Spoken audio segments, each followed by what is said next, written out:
ช่วยดันน้องให้ได้ทันซับน้องโอ้โห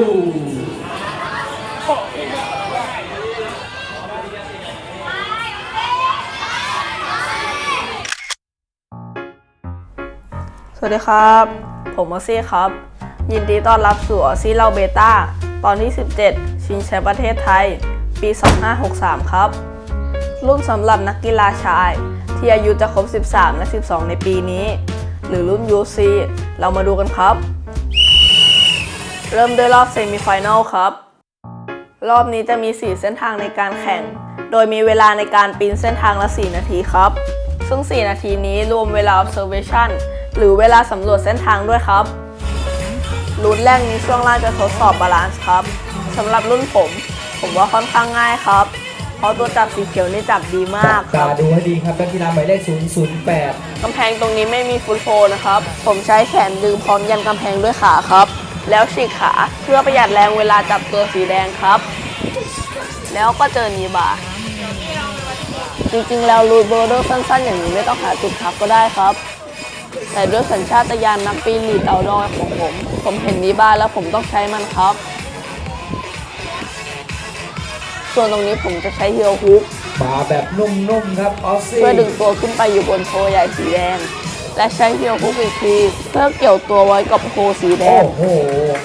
ตอนเอื้อมไปจับตัวท็อปโอ้โหและเพื่อจบรูท2 มือครับโอเคครับรูทที่2รูทนี้ผมว่าไม่ยากอีกแล้วครับตัวสีแดงเป็นเอชจับดีเลยครับแต่พอมันอยู่บนหน้าผาโอเวอร์แฮงก์ผมเลยจับเป็นพินเพื่อให้ใช้นิ้วโป้งช่วยครับมาแบบแน่นๆเลยครับแหมประสบการณ์บิน7Cตัวจับซ้ายมือเป็นคลีนสโลปจะจับค่อนข้างยากอยู่ตัวเดียวเลยครับไปต่อไม่รอแล้วครับส่วนตอนจบผมจะใช้ฮิลฮูอีกแล้วครับซ้ายแล้วก็ขวาแต่คราวนี้เพื่อดึงตัวให้ชิดกำแพงครับรูทที่3ก็ไม่ยากมากครับจริงๆถ้าใช้เบต้าผมรูทนี้จะง่ายเลยครับตัวขวาจับดีน้องก้าวและน้องออสซี่ครับส่วนตัวซ้ายเป็นสโลเปอร์น้องก้าวจากอัสสัมชัญศรีราชาและน้องออสซี่จากสาธิตดีทีปัญหาคือคริมตัวนี้ครับแต่ผมใช้มันแค่ประคองตัว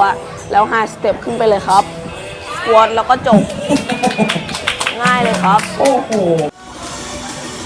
รูทสุดท้ายนี่จะยากหน่อยนะครับช่วงล่างจะเป็นสโลเปอร์ใหญ่ๆเขียวๆ4 ตัวผมใช้เทคนิคการแรปช่วยในการจับครับลองเอาไปใช้กันดูนะครับเทคนิคนี้ผมชอบมากเลยครับไปแล้วครับออสซี่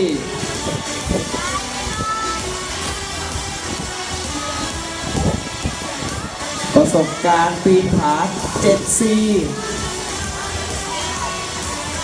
มาแบบนุ่มๆนิ่งๆตรงนี้ผมจะใช้แรงโอเปอร์สิตคือผมจะใช้แขนดันขึ้นและใช้ขาถีบลงครับตัวท็อปจะเป็นครีมที่หันไว้ให้จับเป็นไซพูดึงกลับมาทางซ้ายเพื่อจบรูทด้วย2 มือผมจะต้องหาอะไรที่ไม่ใช่มือซ้ายมาดึงไปทางขวาเพื่อใช้แรงคอมเพรสดึงตัวให้ติดกำแพงแล้วประกบมือเพื่อจบรูทครับและสิ่งนั้นคือเข่าครับเรียบร้อยครับไปต่อกันด้วยรอบชิงชนะเลิศครับรอบนี้ก็มี4 เส้นทางละ 4 นาทีแต่รอบนี้จะมีเวลา observation ให้สำรวจเส้นทางละ 2 นาทีครับ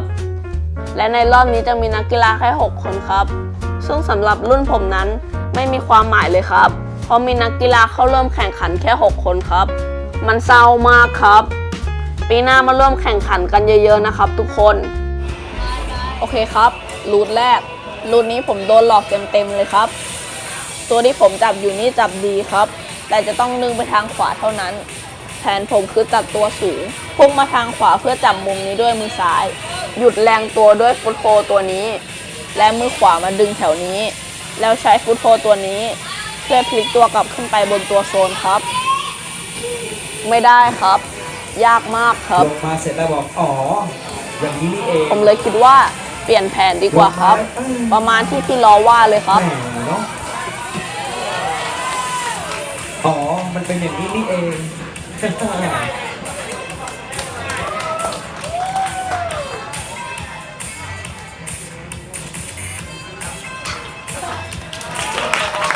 ร้อย รูทที่2ครับมูฟแรกนี่สำคัญมากครับ มาดูกันก่อนครับ อีกรอบนะครับ โอเคครับ ผมว่าตรงนี้ถ้าผมใช้นิ้วโป้งเกี่ยวโฮสีเขียว แล้วจับเป็นพินผมน่าจะจับอยู่ครับ ถ้าจับอยู่รูทนี้ก็น่าจะจบเลยครับ แต่ผมไม่ได้ลองอีกเลยครับ ผมเลือกที่จะพุ่งตัวขึ้นไปจับตัวสีเขียวด้วยมือซ้าย ซึ่งกระโดดเยอะกว่า และเป็นมูฟที่ยากกว่ามากครับพี่คนที่ยืนอยู่นี่เป็นรูทจัสครับพี่เขามีหน้าที่ให้คะแนนซึ่งรวมถึงการเช็ค ว่าผมไม่ได้มีส่วนหนึ่งส่วนใดของร่างกายแตะพื้นเบาะครับ และจุดที่ผมวางถุงช็อคผมมันบังพี่เขาเต็มๆเลยครับ เพราะรูทนี้สตาร์ทจากตำแหน่งนั่ง ผมขอโทษนะครับ คราวหน้าผมจะระวังตำแหน่งถุงช็อคผมครับ โดดไปโดดมา มันก็ต้องติดมั่งแหละครับ แต่ใช้7ไอเทมแบบผมคราวนี้ ถ้าไประดับโลกคงได้กลับบ้านมือเปล่าแน่เลยครับ เยี่ยม ตรงนี้ผมจะดรอปมีทันที เพื่อให้ตัวชิดกำแพงและประหยัดแรงที่สุดครับ ส่วนตัวขวานี่ผมจับเป็นพิน ใจเย็นๆใจเย็นๆ ตัววอลลุ่มผมจับเป็นแรปสังเกตว่าผมจะสลับเท้า ก่อนที่จะไปจับตัวขวา แล้วขึ้นไปนั่งบาลานซ์ตัวบนเท้าข้างซ้ายครับ พอบาลานซ์ได้แล้วก็ปมมือเพื่อจบรูทครับ ตอนแรกผมนึกว่ารูทที่ 3 จะยากกว่านี้ครับ ผมนึกว่าจะต้องใช้ท่าสเตมมิ่งดันซ้ายขวาไปจับตัวท็อป แต่มันง่ายกว่าที่คิดเยอะเลย พอตัวจับมีที่ให้ผมกดเท้าลงหลายที่เลยครับ ไม่น่าจะยากสำหรับออสซี่นะครับ ผมพยายามหาที่ยันเท้าซ้าย แล้วก็ขวาไม่เจออะไรเลยลงมา ลองเหยียดนิดเดียวก็ถึงตัวท็อปแล้วครับ ร้อย โอเคครับรูทสุดท้าย ช่วยดันน้องให้ได้ทันซับนะ มูฟนี้ไกลมากเลยครับ ผมลองเหยียดขาดูก่อน โอ้โห ไม่รอดแน่ๆครับ ไปแผน 2 ดีกว่า กระโดดเลยครับ แต่มูฟนี้ผมมั่นใจครับ เพราะผมถนัดมูฟ Start Coordination มันไม่ได้ไกลมากด้วยครับ กระโดดอีกที เหยียดแขนขึ้นไปก็จบแล้วครับ ขอบคุณผู้สนับสนุนรายการ และทุกๆท่านนะครับ ยิงจาวอลเลอร์ยังไง